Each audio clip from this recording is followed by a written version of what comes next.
Good morning दोस्तों, आप सभी का एसबीआई सिक्योरिटीज के डेली मॉर्निंग पॉडकास्ट में स्वागत है।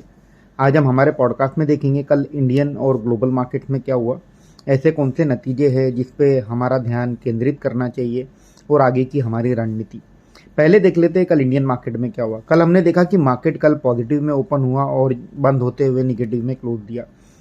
सेंसेक्स तकरीबन 580 पॉइंट लुढ़क कर बंद हुआ और जो निफ्टी था तकरीबन 61 पॉइंट नीचे बंद हुआ। निफ्टी के जो क्लोजिंग लेवल थे 19079 थे और सेंसेक्स के जो क्लोजिंग लेवल थे 63874 थे। अगर मैं सेक्टर की बात करूं तो हमने कल देखी पीएसयू बैंक का जो में बिकवाली देखी गई, फार्मा में बिकवाली देखी गई और eight the same time Nifty bank और निफ्टी ऑटो में भी बिकवाली देखी गई।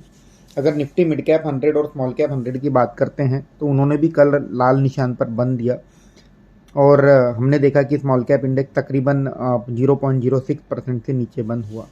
अगर मैं मार्केट ब्रेड्थ की बात करता हूं तो कल तकरीबन 1900 स्टॉक कल हरे निशान में बंद हुए और उसके सामने 1743 स्टॉक तक लाल निशान पर बंद हुए। इसका मतलब ये है कि तकरीबन जितने बढ़ने वाले स्टॉक थे उतने ही स्टॉक कल रेड में बंद हुए।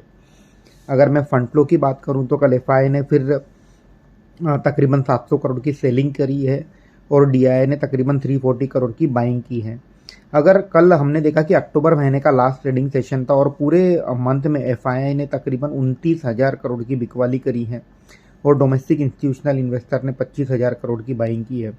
तो जो एफआईआई की सेलिंग है वो कहीं ना कहीं ग्लोबल फैक्टर्स के चलते हुए उनकी सेलिंग चल रही है। डोमेस्टिक इंस्टीट्यूशनल इन्वेस्टर मार्केट को सपोर्ट कर रहे हैं बाइंग करके।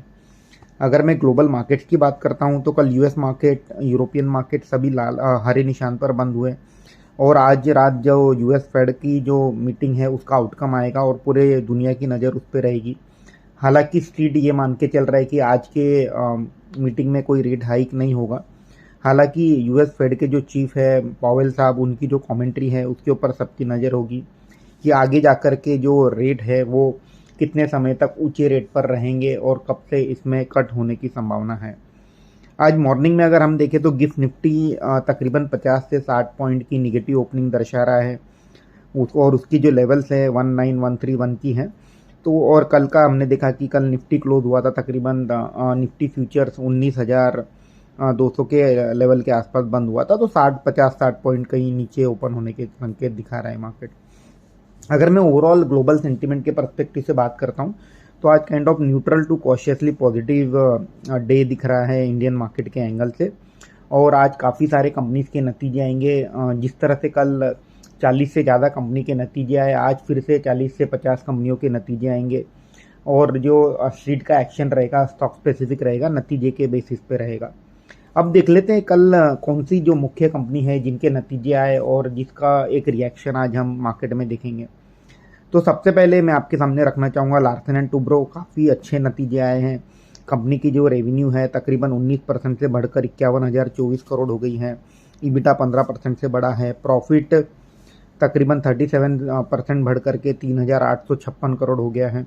इनकी जो ऑर्डर बुक है वो तकरीबन 20% से बढ़ करके 4.5 लाख करोड़ हो गई है। तो काफ़ी एक रोबस्ट सेट ऑफ परफॉर्मेंस हमने लार्सन एंड टुब्रो के ओर से देखा और इसमें कहीं ना कहीं एक पॉजिटिव रिएक्शन आज हम मार्केट में देखेंगे। दूसरी कंपनी जो मेरे रडार पे आई है वो है five star business finance.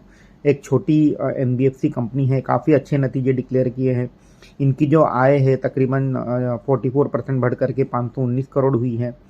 Profit 38% बढ़ करके 200 करोड़ हुआ है।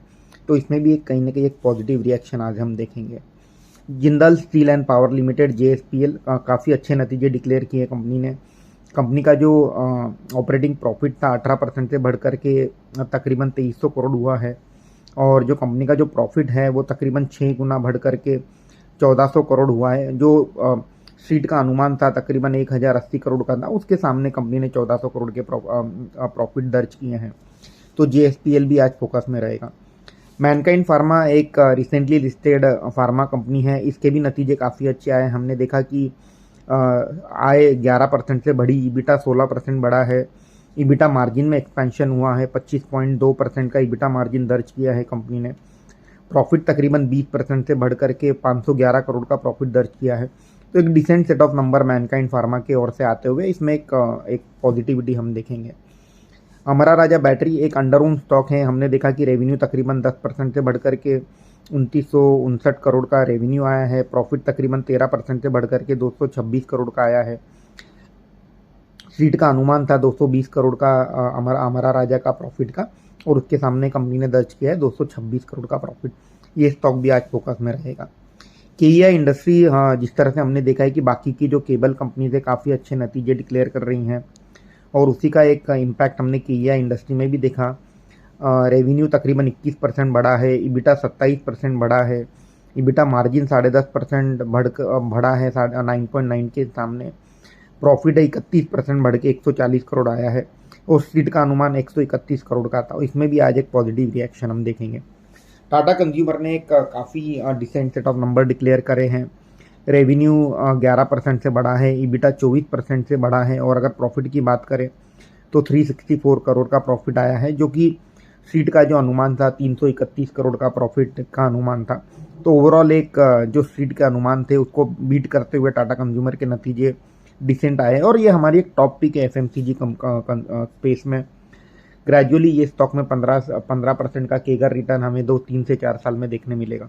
ये आपके लॉन्ग टर्म पोर्टफोलियो में होना चाहिए। ग्रेविटा इंडिया वन ऑफ द एक लीडिंग रिसाइकलिंग कंपनी है, इसके भी नतीजे अच्छे आए हैं। रेवेन्यू 22% बढ़ा, ईबिटा 24%, और प्रॉफिट 31% बढ़ करके 58 करोड़ हुआ है। ये भी स्टॉक आज एक फोकस में रहेगा। बालू फोर्ज एक छोटी फोर्जिंग कंपनी है। इसमें इसका जो रेवेन्यू है तकरीबन 2.3 टाइम बढ़ करके 140 करोड़ हुआ है। ईबिटा 720% बढ़ करके 30 करोड़ हुआ है, और अगर प्रॉफिट की बात करें तो 383% बढ़ करके 23 करोड़ के प्रॉफिट दर्ज किया है कंपनी ने। ये स्टॉक आज एक फोकस में रहेगा। इसके अलावा कुछ कंपनीज के जो नतीजे काफ़ी अच्छे आए हैं, उसमें हमें एक लगती है प्राज इंडस्ट्री। प्रॉफिट आया है 62 करोड़ का, 48 करोड़ के सामने। इनडायरेक्ट प्ले है इथेनॉल स्टोरी ऑफ इंडिया पे, तो प्राज में भी एक रिएक्शन देखने मिलेगा।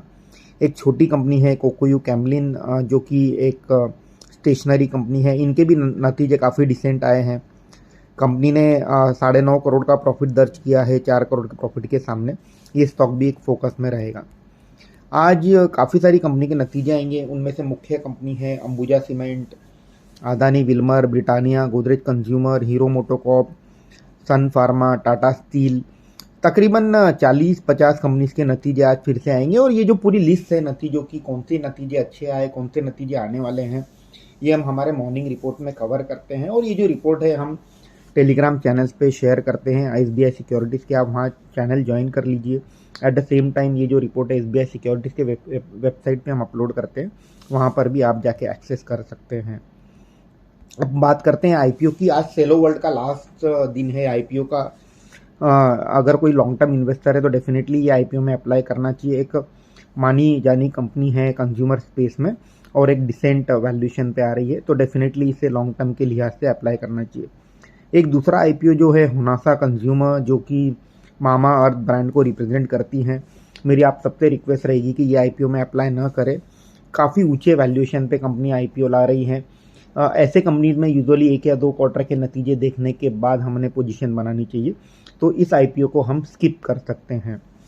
अगर मैं इनसाइडर ट्रेड की बात करूं तो हमने देखा कि जिंदल स्टेनलेस स्टील के जो प्रमोटर है और सोम डिस्टिलरीज के जो प्रमोटर है, इन्होंने ओपन मार्केट से शेयर बाय किए हैं, और ये स्टॉक हमारे रडार पर होना चाहिए। अगर आज का मैं डिस्कशन समाप्त करूं तो आज पूरे स्ट्रीट की जो नज़र रहेगी वो रहेगी आज रात की यूएस फेड मीटिंग के आउटकम पे। एट द सेम टाइम जिन जिन कंपनीज के नतीजे आ चुके हैं और आने वाले हैं, उसके हिसाब से हमें स्टॉक मार्केट में रिएक्शन देखने मिलेगा। आज से हम ऑटो सेल्स के नंबर आते हुए देखेंगे। जिस तरह से जो कमेंट्री आई है पिछले 3-4 दिनों में, ऐसा लग रहा है कि अक्टूबर महीना काफ़ी अच्छा रहा है, स्पेशली 2 व्हीलर, पैसेंजर व्हीकल और कमर्शियल व्हीकल के लिहाज से। तो ये सब सेक्टर की जो कंपनीज हैं, इनके नंबर अच्छे आने की उम्मीद है, और हमारा इसमें जो स्पेशली फोकस रहेगा बजाज ऑटो पे। इनके नंबर्स काफ़ी अच्छे आ रहे हैं। टीवीएस मोटर, इनके नंबर काफ़ी अच्छे आ रहे हैं। ट्रैक्टर सेगमेंट में हम शायद एक डिग्रोथ देख सकते हैं, स्पेशली महिंद्रा एंड महिंद्रा और एस्कॉर्ट में।